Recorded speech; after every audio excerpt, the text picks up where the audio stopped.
लोगों ने पिछले वीडियो में परिभाषा देखी थी और इस परिभाषा में ये कुछ शब्द आए थे और इनका यहाँ पर अपने कॉन्टेक्स्ट में कुछ मीनिंग है, कुछ अर्थ है, वो समझना बहुत जरूरी है ना। तो वो हम लोग समझ लेंगे तो हमारे मन में जो लेखांकन की परिभाषा है, जो उसका अर्थ, वो बहुत अच्छे से स्पष्ट हो जाएगा। तो क्या होती है आर्थिक घटनाएं?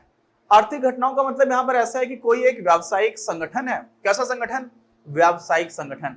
अभी हम लोग जब संगठन की बात कर रहे थे तो कोई भी संगठन नहीं होगा। कैसा संगठन होगा? कोई बिजनेस ऑर्गेनाइजेशन है, कोई व्यावसायिक संगठन है और उस संगठन में बहुत सारी क्रियाएं हो रही हैं। अभी जैसे मान लीजिए किसी नए इंसान को आपने हायर किया, हो सकता है कि कंपनी में किसी नए अधिकारी की पोस्टिंग हुई है ना। हो सकता है कोई बाहर की कंपनी से कोई नया इंसान आया। बहुत सारी ऐसा हो सकता है कि कोई मशीन लगाई गई है। अब मान लीजिए कोई मशीन लगाई गई है तो बहुत सारी ऐसी क्रियाएं हो रही हैं जिनको आप पैसे में नाप नहीं पाओगे। क्या नहीं कर पाओगे? पैसे में नहीं माप पाओगे। मान लीजिए कि एक कंपनी है, उसकी 2 शाखाएं हैं। क्या है? 2 शाखाएं हैं। एक है आपकी कानपुर में और एक है आपकी नागपुर में। ठीक, अब कानपुर में है और एक है नागपुर में। तो दोनों में 10-10 लोग काम कर रहे हैं, एक ही जैसा काम कर रहे हैं, लेकिन हो सकता है कि वो जो 10 लोग हैं कानपुर वाले और जो नागपुर वाले 10 लोग हैं, उनमें से कानपुर वाले ज्यादा अच्छा काम कर रहे हो सकता है। लेकिन सारे लोगों को सैलरी बराबर दी जा रही है। क्या दी जा रही है? सैलरी बराबर दी जा रही है। जितनी यहां पर है उतनी यहां पर है, क्योंकि एक ही प्रोफाइल में काम करने वाले लोग हैं। तो ऐसी स्थिति में हम मानव संसाधन का जो मूल्यांकन है वास्तविक, वो नहीं समझ पा रहे होते हैं। हम जो सैलरी दे रहे हैं, हम बोलेंगे कि दोनों जगह पर एकदम बराबर खर्चा हो रहा है कंपनी के लिए। तो जो हमारा लेखा जोखा है ना, उसमें हमें एक जैसी स्थिति दिखेगी। जबकि हो सकता है कि कानपुर के लोग ज्यादा अच्छा काम कर रहे हैं, जो हमने उदाहरण माना हुआ है। नागपुर वाले नाराज होने की जरूरत नहीं है, ये सिर्फ एक उदाहरण है। मान लीजिए जो भी इस तरह की क्वालिटेटिव चीज होती है, क्वालिटेटिव समझते हैं, जिसमें हम किसी चीज की खासियत समझ पाए और हम उसको नाप नहीं पा रहे, माप नहीं पा रहे। क्वांटिटेटिव नहीं है, एक होता है क्वालिटेटिव और एक होती है क्वांटिटेटिव। तो क्वांटिटेटिव का मतलब क्या होता है कि क्वांटिटी बता पा रहे हो आप। क्वांटिटेटिव का मतलब समझ रहे हो कि कितनी मात्रा है, उसमें कितने पैसे का अंतर, और वो भी मात्रा किसी और चीज की नहीं, पैसे में। तो अगर हम उसको मुद्रा में परिवर्तित नहीं कर पा रहे हैं तो उनको हम लोग आर्थिक घटनाएं नहीं मानते हैं। आर्थिक घटनाएं किसको मानते हैं? लेखांकन के लिए आर्थिक घटनाएं उनको बोला जाता है जब हम उन सारी चीजों को पैसे में बदल पाए, उनकी कोई भी आर्थिक वैल्यू निकल करके आ रही हो, मॉनेटरी वैल्यू हो, मौद्रिक मूल्य हो उनका, तब हम उसको क्या बोलते हैं? आर्थिक घटना। जैसे कोई पावर प्लांट है, पावर प्लांट समझते हैं, जहां पर बिजली बनाई जा रही होती है, तो उसमें एक टरबाइन होती है ना। हमारे देश में टरबाइन बहुत दिन तक नहीं बनती थी, अभी हम लोग बाहर से इसको इंपोर्ट करते हैं। तो टरबाइन है, अब टरबाइन मंगाई गई, तो सबसे पहले तो आप टरबाइन का खर्चा करोगे, कितने में टरबाइन खरीदी। फिर वो टरबाइन पानी के जहाज से आपके देश में आएगी, तो पानी के जहाज से आ रही है, उसका किराया दोगे, साथ में आप उसका इंश्योरेंस कराओगे कि कहीं पर टूट गई रास्ते में, तो वो इंश्योरेंस का भी आपका पैसा है कि आपकी टरबाइन जो है उसका कुछ पैसा आपको मिल जाए। तो आपने जो वहां पर बीमा कराया टरबाइन का, वो भी खर्चा हुआ। फिर आपके पास यहाँ पर बंदरगाह पे आ गई, पोर्ट पे पहुंच गई, और पोर्ट के बाद आपके ऑफिस या आपकी कंपनी की जो जगह है, जो साइट है, जो लोकेशन है, वहां तक पहुंचने में रेलगाड़ी का खर्चा हुआ। फिर उसके बाद से ट्रक या किससे भी आई, तो वो एक पूरा का पूरा ट्रांसपोर्टेशन यानी कि परिवहन में खर्चा हो गया। अब परिवहन के बाद भी उसके साथ आपने 2 इंजीनियर्स बुलाए, वो तो फ्लाइट से आ गए। क्यों? क्योंकि उसको इंस्टॉल करना था, उसको लगाना था शुरू में, और उसको लगाया कहाँ जाएगा, उसके लिए भी आपको कुछ बनाना था ढांचा। तो बहुत बड़ा सा ढांचा होता है, वो बनाया जाता है, वो पूरा ढांचा बनाया गया। उसके बाद जब सब कुछ चलने भी लगी तो एकदम इसको स्टार्ट नहीं किया गया, पहले ट्रायल्स किए गए। क्या किए गए? ट्रायल्स किए गए। तो ये वो सारे खर्चे हैं जो जहां पर खर्चे हो रहे हैं और आप उसके कितना खर्चा हो रहा है उसको गिन पाओगे। तो मान लीजिए कि मंगाने में 1 लाख रुपए खर्च हुआ, कितना? जो किराया था वो 1 लाख रुपए का हो गया, ठीक। और उसकी जो कीमत है, मान लीजिए जो टरबाइन है उसकी कीमत है 40 करोड़ की, ठीक। हालांकि 1 लाख तो बहुत ही कम है, 10 लाख का खर्चा मान लो, इतना तो जो आज चल रहा है उस हिसाब से हो ही जाएगा। तो अगर 10 लाख उसका क्या है, ट्रांसपोर्टेशन, परिवहन का खर्चा, और उसकी कीमत कितने की है? 40 करोड़ की। ये ज्यादा हो गई, ये 4 करोड़ मान लीजिए, ठीक। अब क्या हो रहा है कि आप जब उसकी बुक्स देखोगे, लेखा जोखा देखोगे, तो उसमें थोड़ा डिस्क्रिप्शन होगा कि यहाँ पर क्या लिखा हुआ था। लेकिन जब हम लोग बुक्स पढ़ते हैं ना, जब हम लोग लेखा जोखा देखते हैं, बही खाता देखते हैं, तो उसमें हम लोग सिर्फ कीमतें देख रहे होते हैं। हर चीज को हम लोग पैसे में बदल देते हैं, और जो चीजें पैसे में बदली आ सकती है वही हम अपनी किताब में लिखते हैं। तो हमारी जो बुक्स होती हैं, जो हमारे लेखा जोखा होते हैं, जो हमारे बही खाते होते हैं, या जो हमारे वित्तीय जो भी अकाउंट्स हैं, फाइनेंशियल अकाउंट्स हैं जो भी, उन सब में क्या होता है, हम वही में पैसा देख रहे होते हैं कि कहां पर पैसे का लेन देन हो रहा है। क्यों? क्योंकि पैसा ही आपको बताता है कि व्यवसाय की स्थिति कैसी चल रही है। समझ रहे हैं? तो वो सिर्फ और सिर्फ वो घटनाएं किसी भी व्यावसायिक संगठन में जिनको हम पैसे में बदल पाए, उन्हीं को हम लोग क्या बोलते हैं, आर्थिक घटनाएं। ये आगे समझ में? आपको ये समझ में आ गया होगा? ठीक, नहीं समझ आया तो कमेंट बॉक्स में लिख करके बताइए। अब चलते हैं आगे।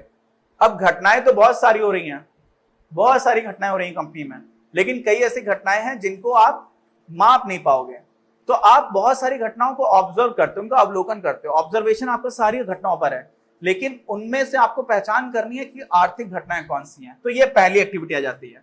उसके बाद से आप उसको मापते हो, किसमें मापते हो, पैसे में मापते हो। तो आपको मापने वाला क्या काम है, ये तो आपको पहले से ही पता है कि ये चीज इतने रुपए की आई, ये चीज इतने रुपए की आई, ये चीज इतने रुपए की आई। बहुत सारी जगह पर बहुत एस्टिमेशन लगता है। एस्टिमेशन समझते हैं कि आप अंदाज लगाते हो। आप एक तरह से अंदाज भी ऐसा नहीं है कि जो मनाया वो कर दिया, एक कैलकुलेटेड अंदाज होता है। तो जो एस्टिमेट की मैं बात कर रहा हूँ उसको हम लोग बोलते हैं अनुमान। तो कई बार हमें अनुमान लगाना पड़ता है। बहुत सारे ऐसे खर्चे होते हैं जिसको आप पूरा नहीं माप सकते, और कई बार ऐसे होती चीजें जो आपको पता नहीं होती, तो वहां पर अनुमान लगाते हैं। और कई बार उनके मॉडल्स बने हुए, मॉडल्स का मतलब एक तरह की रीति रिवाज, एक परंपरा बनी हुई है, उस परंपरा का हम लोग अनुसरण करते हैं। कब? जब हम लोग माप रहे होते हैं। तो मापना भी एकदम आसान नहीं है। ऐसा नहीं है कि यार सब कुछ पहले से पता होगा, यहाँ पर भी हमें कई बार सोचना पड़ता है। अब आप इस एंगल से सोचिए कि एक अकाउंटेंट को कंपनी के बारे में सब कुछ पता होना चाहिए, है ना। अब आगे आ जाते हैं लेखा जोखा। इसी को हम लोग बोलते हैं अभिलेखन भी बोलते हैं। क्या बोलते हैं? अभिलेखन। अभिलेखन को इंग्लिश में हम लोग बोलते हैं रिकॉर्डिंग। ठीक है, कि आपने पहचान ले कि कौन कौन सी गतिविधियां हैं जो हुई हैं, आर्थिक गतिविधियां। फिर आपने क्या किया, उनको माप भी लिया कि हाँ ये इतने वैल्यू की हुई है, इसकी इतनी कीमत की थी, यहाँ पर इतनी कीमत का हुआ। सारे आपने कीमतें भी निर्धारित कर ली। फिर आप उनको क्या कर लोगे, रिकॉर्ड कर लोगे। क्या कर लोगे? रिकॉर्ड कर लोगे। क्या हो जाएगा? अभिलेखन हो जाएगा। और अभिलेखन के बाद क्या होगा राजा बाबू? अभिलेखन के बाद उसका हमारी किताब में लिखा हुआ है सीधा संप्रेषण। क्या लिखा हुआ है? संप्रेषण। संप्रेषण बोले तो कम्युनिकेट। आप एक से दूसरे को बता रहे हो, उसको बोलते हैं संप्रेषण। तो अभी अभिलेखन के बाद वास्तव में अगर आपने अकाउंट्स आगे जाकर के पढ़ोगे, और हमारी किताब में भी आगे मिल जाएगा, अभिलेखन के बाद से अगली चीज आती है जिसको हम लोग बोलते हैं वर्गीकरण। ऐसा नहीं है कि आपने कॉपी उठाई, जो आता जा रहा है सब लिखते जा रहे हो कि हाँ यहाँ पे इतना खर्चा, यहाँ पे इतना खर्चा, यहाँ पे इतना खर्चा। अलग अलग तरह के हम लोग 8 अकाउंट्स देखते हैं। क्या देखते हैं? 8 तरह के अकाउंट्स होते हैं मेनली। 7 स्पेसिफिक होते हैं कि इसमें ये चीज आएगी, इसमें ये चीज आएगी, और 8वें अकाउंट में बाकी जो कुछ भी बच रहा होता है उस सबको हम लोग 8वें में डाल देते हैं। तो उसको जनरल अकाउंट बोलते हैं। हम लोग आगे पढ़ेंगे। तो अभी मैं आपको बता रहा हूं कि अभिलेखन के बाद भी अगला जो आता है वो होता है वर्गीकरण। ठीक है, ये हमारी किताब में फर्स्ट चैप्टर में नहीं दे रखा है, तो इसको हम लोग बोलते हैं क्लासिफिकेशन। अब अपने वर्गीकरण किसमें करोगे कि यार ये किस तरह का खर्चा है, क्या ये खर्चा है या किस आमदनी है। पहले तो यही हो गया अंतर। और आमदनी में भी कहां से आमदनी हो रही है, क्या ये उधार वाली आमदनी है जो थोड़े दिन बाद हमें मिलेगी, और ऐसे ही खर्चा भी हो रहा है, क्या ये खर्चा मैंने तुरंत कर दिया या फिर मैं थोड़े दिन बाद वापस करूंगा। तो ऐसे अलग अलग तरह के अकाउंट्स होते हैं। ठीक, तो वो वर्गीकरण भी होता है। तो ऐसा नहीं कि अभिलेखन में आपने सीधे सीधे लिख दिया, उसके बाद आप वर्गीकरण करते हो। वर्गीकरण करने के बाद क्या करते हो, आपने वर्गीकरण किया तो आपके अकाउंट्स बन गए। अब वो इन्फॉर्मेशन आप सीधे सीधे ऐसे सूचना आगे नहीं दे दोगे। संप्रेषण में क्या दोगे, आप सूचना देते हो, किसी आगे को कम्युनिकेट कर रहे हो, लेकिन कैसे कम्युनिकेट करोगे। तो कम्युनिकेट करने से पहले वर्गीकरण के बाद एक और स्टेप आती है जिसको हम लोग बोलते हैं समराइजिंग एंड इंटरप्रिटेशन। इंग्लिश में क्या बोलते हैं? समराइज करना। समराइज समझते हैं? सार। जैसे गीता सार कई लोगों के घर में दिख जाएगा अपने यहाँ, जो लोग घर पे लिख करके बैठते हैं कि गीता सार आपको देखता है। सार का मतलब क्या होता है कि जो भी उसमें मेन चीज है, आप समझे, जो इन्फॉर्मेशन है, जो सूचना है, वो निकाल करके दे रहा हो। तो अगला आ जाता है इसका सार। ठीक है, सार, और सार के साथ साथ आप इंटरप्रेट करते हो। इंटरप्रेट समझते हो? जैसे कोई कविता दे दी गई है और हम लोग को बचपन में आता था कि ये कविता है, इसका भावार्थ लिखिए, तो हम लोग सोचते थे कि कवि की कल्पना ये है। तो वो जब आप ये सब लिखते हो तो वो आप उसको इंटरप्रेट कर रहे हो। क्या कर रहे हो? आप उसको इंटरप्रेट कर रहे हो, आपके हिसाब से उसका क्या मतलब है। ऐसे ही आपने जो यहाँ तक पूरी जानकारी जुटाई है, पहले पहचाना, फिर आपने मापा, फिर उसको अभिलेखन किया या लेखा जोखा बनाया, फिर उसको आपने वर्गीकृत किया, फिर आपने उसको सारांश बनाया, उसके बाद से आप उसको क्या करोगे? इंटरप्रेट करोगे। तो इंटरप्रेट करने के बाद जब आपको समझ में आ जाएगा कि अच्छा यहाँ पर ये हो रहा था, यहाँ पर ये हो रहा था, यहाँ पर ये हो रहा था, आपको समझ में आ गया, आपने उसको इंटरप्रेट करना स्टार्ट किया, फिर आप उसको कम्युनिकेट करोगे, फिर यहां पर पहुंचोगे। तो हमारे में डायरेक्टली दे दिया गया है आपकी ये जो बीच में वर्गीकरण और ये समराइजिंग और इंटरप्रिटेशन वाली जो बात थी वो गायब है, आगे मिल जाएगी। तो मैं बता इसलिए दे रहा हूं कि पहले से ही क्लैरिटी हो जाए आपको। तो क्या हो जाएगा? संप्रेषण में पहुंच गया। संप्रेषण मतलब कम्युनिकेट किसको करोगे भाई? किसको करोगे? उनको, जिनको इस तरह की जानकारी की जरूरत है। कौन है वो लोग? एक हो गए बाह्य लोग, एक हो गए आंतरिक। अच्छा, यहां पर मैंने आर्थिक घटना में एक चीज छोड़ दी है और बता देता हूं। आर्थिक घटनाएं बाह्य घटनाएं भी होती हैं, आंतरिक भी होती हैं। बाह्य घटनाएं कैसी होती हैं? कोई एक बिजनेस है, कोई एक व्यवसाय है, उसकी बाहर के जितने भी लोगों के साथ से कोई लेन देन हो रहा है। जैसे मान लीजिए मैं कोई किताब बनाता हूं, मैंने कोई किताब लिखी और मैं किताब बेच रहा हूं, मेरी कंपनी किताब बेच रही है। तो जब वो किताब किसी और इंसान को बेची, आपको बेची, तो आप कंपनी का हिस्सा नहीं हो, तो वो किताब, वो जो ट्रांजैक्शन होगा उसको हम लोग क्या बोलेंगे? बाह्य घटना बोलेंगे। ठीक है, तो वो बाह्य घटना हो जाएगी, है ना। ऐसे ही मान लीजिए उस किताब के लिए मुझे पेजेस खरीदने थे, पन्ने खरीदने थे, उसी पे तो मैं छापूंगा। तो जब मैंने पन्ने खरीदे थे तो किसी और से खरीदे थे, वो मेरी कंपनी से लेना देना नहीं है उसका सीधे तौर पर। तो जब मैंने वो घटना की तो उसको भी बोलते हैं बाह्य घटना। तो ये हो जाते हैं एक्सटर्नल इवेंट। इसको इंग्लिश में क्या बोलते हैं? External event. लेकिन अब मेरी ही कंपनी में बहुत सारे लोग हैं, अलग अलग तरह की टीम है। मैंने पहले रिसर्च की कि किताब में क्या क्या लिखना है, फिर मैंने किसी दूसरे को बोला कि यार मैंने ये लिख दिया है, इसको आप टाइप राइट करो या कंप्यूटर पर लिखो। उसने वो लिखा। उसके बाद से फिर मैंने किसी को बोला कि इसके लिए डिजाइन करो कि कवर पेज ऐसा दिखना चाहिए। तो वो सारी चीज अब एक डिपार्टमेंट से दूसरे डिपार्टमेंट के पास जा रही है कंपनी के अंदर, तो उसको हम लोग क्या बोलते हैं? आंतरिक घटनाएं। क्या बोलते हैं? आंतरिक या इंटरनल इवेंट्स। ठीक है, तो वो आंतरिक घटना हो जाती है। वैसे ही ये जो हम लोग यहाँ पे संप्रेषण कर रहे हैं ना, वो भी हम लोग उन सारे लोगों को कर रहे होते हैं। सरकार भी हमसे मांग सकती है, सरकार की बहुत सारी संस्थाएं वो मांग सकती है कि लेखा जोखा बताइए। कंपनी के लोग मांग सकते हैं, कंपनी के जो मुख्य कार्यकारी अधिकारी है वो मांग सकते हैं। तो कंपनी के अंदर भी लोगों को उसकी जरूरत होती है, कंपनी के बाहर भी लोगों को उसकी जरूरत होती है। तो वो उसको हम लोग क्या करते थे? संप्रेषित कर दिया। अब उसके बाद कहां पे पहुंच गए? तो हमारा ये संप्रेषण हो गया। ठीक है, तो हम लोग चलते हैं आगे। तो अभिलेखन लिखा हुआ है। देखिए, मैं अभिलेखन और ये जो क्रम था वो मैंने आपको यहाँ पर पूरा बता दिया कि पहचान है, फिर मापना है, फिर लेखा जोखा जिसको अभिलेखन बोलते हैं, फिर वर्गीकरण करेंगे, फिर उसका सब समराइज करेंगे, उसको इंटरप्रेट करेंगे, फिर आप अंत में पहुंच जाएंगे कम्युनिकेट करेंगे, जिसको हम लोग बोलते हैं संप्रेषण। तो करते क्या उसमें? मापने में आप उसको रुपए के टर्म्स में ही नापोगे, है ना। अब आपने उनको लिख लिया। क्या किया? अभिलेख कर लिया, लिख लिया। लेकिन लिखने का एक सिस्टम है, ऐसे नहीं है कि जैसे मनाया वैसे लिख लिया। क्यों? क्योंकि फिर बहुत कंफ्यूजन होगा। मैंने एक तरह से लिखना हुआ सीखा है, आप किसी और तरह से लिख रहे हो, तो जो लेखा जोखा है वो मिल ही नहीं पाएगा।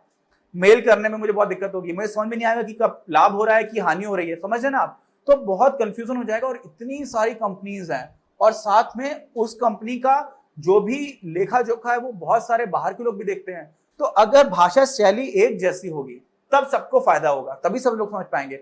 अगर मान लीजिए मैं अपनी किताब में इधर से लिखता हूं, पीछे से मैंने लिखना स्टार्ट करता हूं, आप आगे से लिखना स्टार्ट करते हैं, या फिर मैं एक तरह के अकाउंट को पहले लिखता हूं, आप दूसरे तरह के अकाउंट को पहले पीछे से लिखते हैं, कुछ भी अगर हम लोगों के लिखने में सामंजस्य, एक जैसा लिखना नहीं होगा, कोई क्रमबद्धता नहीं होगी, तो बड़ी समस्या हो जाएगी। तो अभिलेख जब हम लोग कर रहे होते हैं ना, तो उसी तरह से करना होता है जिस तरह की हमारी परंपराएं बनी हुई हैं। और उन परंपराओं में लिखने का वही फायदा है कि सारे लोगों को बात समझ में आ जाएगी। और साथ में हम लोग क्रोनोलॉजिकली लिखते हैं। क्रोनोलॉजिकली का मतलब क्या होता है? काल क्रमानुसार। मतलब जो चीज पहले हुई वो घटना पहले आएगी, जो घटना उसके बाद में हुई, जो भी आर्थिक घटना उसके बाद में हुई। तो हम लोग एक तरफ आपको दिन दिखता जाएगा और एक ही दिन में बहुत सारी घटनाएं हो रही हैं, तो टाइम भी फिर लिखा रहेगा। तो एक व्यवस्थित क्रम में लिखते हैं। अब लेखन में भी ऐसा नहीं कि जैसे मनाया वैसे लिख दिया। अच्छा, और बाकी वो सब होने के बाद से हम पहुंच जाते हैं संप्रेषण पर। ठीक, अब संप्रेषण में क्या होता है? संप्रेषण में आपको वही जानकारी उन लोगों को देनी है जिनको इस तरह की जानकारी की जरूरत है। तो देखिए, ये जो कुछ भी मेहनत की गई है, पूरा लेखांकन का उद्देश्य ही ये है, साधन है। और उस साधन की जो अंतिम क्रिया रह गई है वो है संप्रेषण की, कम्युनिकेट करने की। तो आपने पूरी मेहनत बहुत अच्छे से कर ली, लेकिन आप संप्रेषित अच्छा नहीं कर पा रहे हो, आप कम्युनिकेट नहीं कर पा रहे हो, तो पूरी मेहनत हो गई बेकार। क्यों? निर्णय लेने में उसका उपयोग ही नहीं हो पा रहा है। इसीलिए एक विशिष्ट तरह से हम लोग संप्रेषित करते हैं जिससे कि कोई भी कंफ्यूजन ना रहे, कोई कुछ किसी और तरह से उसको इंटरप्रेट ना कर पाए, बहुत क्लैरिटी के साथ हो। साथ में यहां पर अलग अलग अकाउंटेंट की बहुत अच्छी जिम्मेदारी बनती है कि कोई अकाउंटेंट कितना अच्छा है वो संप्रेषण में समझ में आता है। बाकी चीजें तो ऐसी हैं जो बहुत लोग कर लेते हैं, लेकिन आप उस संप्रेषण से भी पहले इंटरप्रिटेशन में आती है चीजें कि आप खुद से समझ पा रहे हो कि चीजें हो कैसे रही हैं, फिर उसको आप अपनी डिसीजन मेकिंग बॉडी, जो लोग निर्णय लेने वाले लोग हैं, उनको बता रहे हो। तो वो सारी चीजें आप तब अच्छे से कर पाओगे जब आपको अपनी कंपनी में बहुत सारी चीजों की अच्छी अंडरस्टैंडिंग होगी, आपकी समझ अच्छी होगी, उसके बाद फिर आपको पता होगा कि इनको निर्णय लेना है तो हमें इन्हें किस तरह से जानकारी देनी चाहिए, क्योंकि जो लोग निर्णय लेने वाले लोग हैं वो अकाउंटिंग तो सीधे सीधे समझते नहीं है, हमें उनसे सीधी एक्सपेक्टेशन तो नहीं करनी चाहिए, वो लोग भी बहुत एक्सपीरियंस हो जाते हैं, समझने लग जाते हैं। लेकिन एक अकाउंटेंट, एक लेखापाल का काम यह है कि वो उस सारी जानकारी को जो उसने इतनी मेहनत की है अच्छे से सामने वाले को समझा पाए, दे पाए, उसके लिए जिस दृष्टिकोण से जानकारी जरूरी है उस दृष्टिकोण से दे पाए, तब जाकर के वो सारी चीज उस इंसान के लिए, जो डिसीजन लेने वाले लोग हैं, उनके लिए क्या होगी, फायदेमंद होगी। और वही तो हमारे लेखांकन का उद्देश्य है। तो उद्देश्य कब पूरा होगा, जब हम लोग संप्रेषण अच्छे से कर पाएंगे। हमारी परिभाषा में जो अगला शब्द आया था जिसको हमें डिफाइन करने की, जिसको समझने की जरूरत है, वो क्या है, वो है संगठन। ठीक, कैसा संगठन, मतलब संगठन में तो कुछ लोग होने चाहिए। कई बार ऐसा होता है कि कोई अकेला दुकानदार है तो वो तो अकेले दुकान चला रहा है, उसको भी हम यहाँ पर एक तरह से संगठन मानेंगे। और यहाँ पर संगठन वैसा भी हो सकता है जिसके पास लाभ कमाने की इच्छा से काम कर रहे हो या ना कर रहे हो। पार्टनरशिप होती है जिसको हम लोग क्या बोलते हैं, साझेदारी में लोग काम करते हैं। कोई म्यूनिसिपैलिटी है, कोई नगर पालिका है, वो भी एक संगठन है। पूरी की पूरी सरकार भी एक संगठन है। तो कोई भी जहां पर किसी भी तरह की व्यावसायिक गतिविधियां हो रही हैं, आर्थिक घटनाएं हो रही हैं, उसको हम लोग क्या बोल देंगे, संगठन। तो बहुत सारे तरह के संगठन है। एक अकेला इंसान भी यहाँ पर एक संगठन की तरह माना जा सकता है, जिसको हम लोग बोलते हैं इंग्लिश में क्या, सोल प्रोप्राइटरशिप। एकल व्यवसाय जब कोई कर रहा होता है, कोई दुकान चला रहा है ऐसे मान लीजिए, तो उसको भी बोलेंगे, तो वो हो जाता है हमारा संगठन। और इसके बाद से हमारे पास आते हैं, हम लोगों ने परिभाषा में देखा था लास्ट में किसकी बात हो रही थी, उपयोगकर्ता तक हमें क्या करनी है, जानकारी को संप्रेषित करना है। तो कौन से उपयोगकर्ता है, मैं पहले भी अभी आपको बता चुका हूं। उपयोगकर्ता में बाह्य उपयोगकर्ता भी हैं और साथ में आंतरिक उपयोगकर्ता भी हैं। बाह्य में कौन कौन से आ जाते हैं, जो भविष्य में हमारे शेयर होल्डर्स बन सकते हैं, जो शेयर खरीद सकते हैं हमारे, वो आ सकते हैं। जो बैंक हमें लोन दे रही है या भविष्य में दे सकती है, वो आ सकते हैं। सरकार की कोई संस्था है जो हमसे मांग सकती है। फिर डिपार्टमेंट ऑफ कंपनी अफेयर्स है, जो कंपनी का कामकाज देखता है, वो मांग सकता है। ऐसे ही DIPP है, सरकारी एक संस्था है, वो भी मांग सकती है। तो बहुत सारे ऐसे बाहर के जो भी, मान लीजिए हमारा कोई कोर्ट में केस चल रहा है तो कोर्ट हमसे न्यायालय मांग सकता है। तो ये बाहर की जितनी भी संस्थाएं मांग सकती है, वो सारे कौन है, बाह्य उपयोगकर्ता। और आंतरिक उपयोगकर्ता कौन हो गए, कि भाई कंपनी को चलाने के लिए जो भी डिसीजन लेने वाले लोग हैं कंपनी के अंदर, मुख्य कार्यकारी अधिकारी हैं, CFO हैं, किसी भी कोई यूनिट है कंपनी की, फैक्ट्री, उसको देखने वाले जो मैनेजर हैं उनके लिए हो सकता है। ट्रेड यूनियन है उनके लिए हो सकता है। कोई कर्मचारी है उसके लिए हो सकता है। कोई कंपनी में काम करने वाले एम्प्लॉई है उसके लिए हो सकता है। तो ये सारे हो जाते हैं हमारे आंतरिक उपयोगकर्ता। समझ गए? तो ये हमारे वो सारे शब्दों के अर्थ हमको समझ में आ चुका है जो हमारी परिभाषा में दिए गए थे। और अब मुझे लगता है कि आप लोगों को जो लेखांकन है उसका अर्थ और उसका थोड़ा थोड़ा स्कोप का आइडिया लगना स्टार्ट हुआ होगा कि उसका दायरा कैसा है। अभी हम लोगों ने पूरी बात नहीं की है, सिर्फ हम लोग अभी स्टार्टिंग कर रहे हैं, लेकिन आपको वो थोड़ा थोड़ा समझ में आ गया होगा। तो ये हो गई पूरी वो शब्द हो गए, इनमें आपको बेसिक अंडरस्टैंडिंग भी बनी होगी कि इन शब्दों का क्या मतलब है। और इसके भी जो नोट्स हैं वो हमारे वीडियो के डिस्क्रिप्शन में आपको मिल जाएंगे। कोई भी डाउट है इसमें तो आप मुझे कमेंट बॉक्स में लेकर के बताइएगा, मैं कोशिश करूंगा कि कोई डाउट ना रहे। वैसे भी इतना कुछ होना नहीं चाहिए, पूरी किताब में एक भी चीज ऐसी नहीं होगी जो हम लोग छोड़ के चलेंगे। तो अगर आप ये सारे वीडियोस अच्छे से देख रहे हैं तो बोर्ड की तो टेंशन ही नहीं यार। बोर्ड के लिए हम लोग, मैं फिर से वही रिपीट कर रहा हूँ, बोर्ड के लिए तो आप बिल्कुल, आपको कोई टेंशन लेने की जरूरत ही नहीं है। आगे के लिए आपने कॉन्सेप्ट्स क्लियर करो, वो बहुत इंपॉर्टेंट है। और वो जब वीडियोस आप देखोगे, एक बार सारे वीडियोस देखते चले जाओगे, उसके बाद से आप नोट्स देखोगे एक बार रिवाइज करने के लिए, फिर उसकी प्रैक्टिस करोगे। जब हम लोग आगे जाएंगे, कॉन्सेप्ट्स आने स्टार्ट होंगे, तो फिर कोई भी डाउट नहीं रहेगा, और वो बहुत इंपॉर्टेंट है। तो हम लोग मिलेंगे अपने अगले वीडियो में। अपनी क्लास का उद्देश्य आप सभी के लिए आप ही की भाषा में गुणवत्तापूर्ण शिक्षा उपलब्ध कराना है। कक्षा 12 तक के सभी प्रमुख विषयों पर हम वीडियोस बना रहे हैं, और कुछ विषयों पर वीडियोस आपके अपने चैनल अपनी क्लास की ही अन्य प्लेलिस्ट पर अपलोड भी हो चुके हैं। ज्ञान के प्रकाश से देश को सशक्त बनाने के हमारे इस प्रयास में इस चैनल को सब्सक्राइब करके और लोगों के साथ शेयर करके अपना बहुमूल्य योगदान जरूर दें। पढ़ेगा इंडिया तो बढ़ेगा इंडिया।